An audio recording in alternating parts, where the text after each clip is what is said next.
Lovely day, lovely day.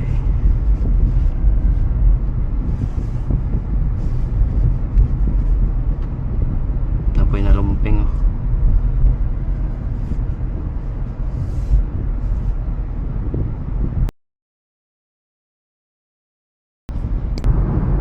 Mao ni ang gingon. Pag di ka ganan mag highway, nara kaning kilid na 3 lanes, nara kaning kilid, chill ra ka ani 45 miles per hour.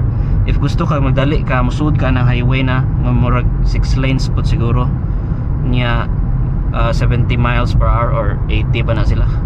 Pero ug di ka ani ra ka, chill ra ka nya. Ang mga exit na ra man ani kanang murag simple ra nga traffic sign nya.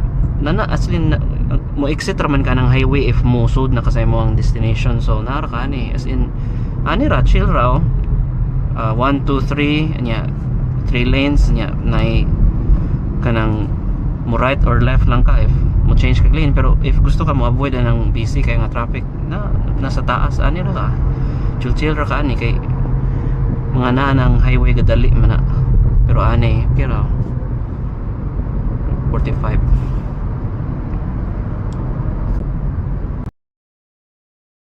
If di ka ganahan sa highway, ani ra kaning kilid-kilid. So na 3 lanes, 1, 2, 3. Ang max speed ani 45 miles ra. If gusto ra ka mag chill drive, di ka ganahan musudan ng highway, di ka ganahan magdali. Ang highway 80 miles man siguro na. So diri ra ka sa kuan. Diri ra ka sa kilid-kilid, walay magukod nimo ani nya. Kanang mga gikan sa highway mo exit na sila. Ani man pud na sila mo exit ani nga chill nga highway kay naraman ang mga sa kilid ng mga kuan.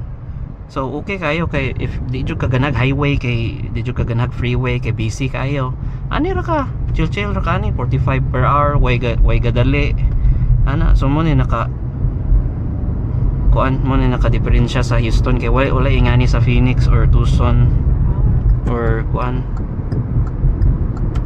na chill ra kayo. If gusto ka magdali mo merge ra ka ng highway mo ra. Pero wala ra, chill ra ka ni kilid na mga wag gadali kaya ra kaayo ning downtown.